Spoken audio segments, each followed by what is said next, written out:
নমস্কার, দেখছেন কলকাতা টিভি, সঙ্গে রয়েছে আমি স্বর্ণালী। শুরু করছি আরো বারো শুরুতেই যে খবরের দিকে নজর রাখবো।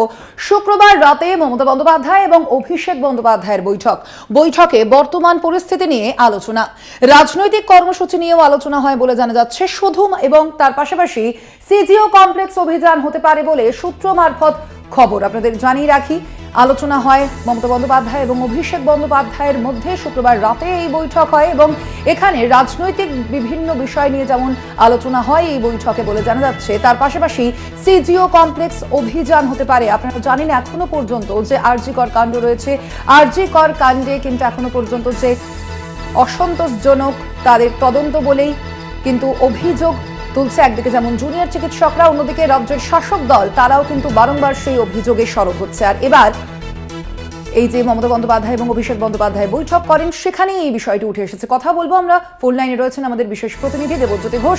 দেবজ্যোতি, কি জানা যাচ্ছে? আমরা দেখলাম যে শুক্রবারে কিন্তু মমতা বন্দ্যোপাধ্যায় এবং অভিষেক বন্দ্যোপাধ্যায়ের বৈঠক হয়েছে। সেই বৈঠকে মূলত কি কি বিষয় আলোচনা হয়? দেখো স্বর্ণালী, গতকাল সন্ধ্যার পরে একটি মমতা বন্দ্যোপাধ্যায় এবং অভিষেক বন্দ্যোপাধ্যায় প্রায় কয়েক ঘন্টা ধরে বৈঠক হয়েছে।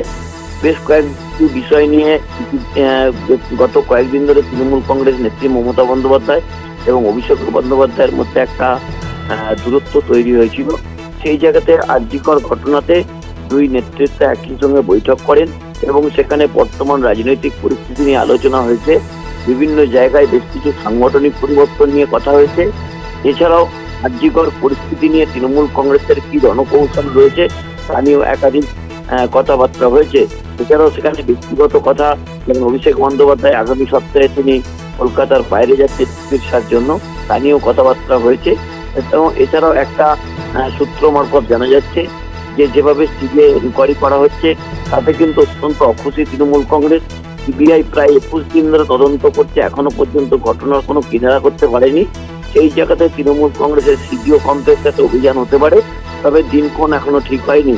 অর্থাৎ একটা সংকটজনক পরিস্থিতিতে রাজ্যে যখন একটা ঘটনা চলছে, তা নিয়ে রাজ্য রাজনীতি উত্তাল রয়েছে, সেই জায়গাতে দুই নেতৃত্বের বৈঠক অত্যন্ত রাজনৈতিকভাবে গুরুত্বপূর্ণ এবং বেশ কিছু রাজনৈতিক কর্মসূচিও কিন্তু অতি দ্রুত ঘোষণা করা হতে পারে বলে সূত্র মারফত জানা যাচ্ছে।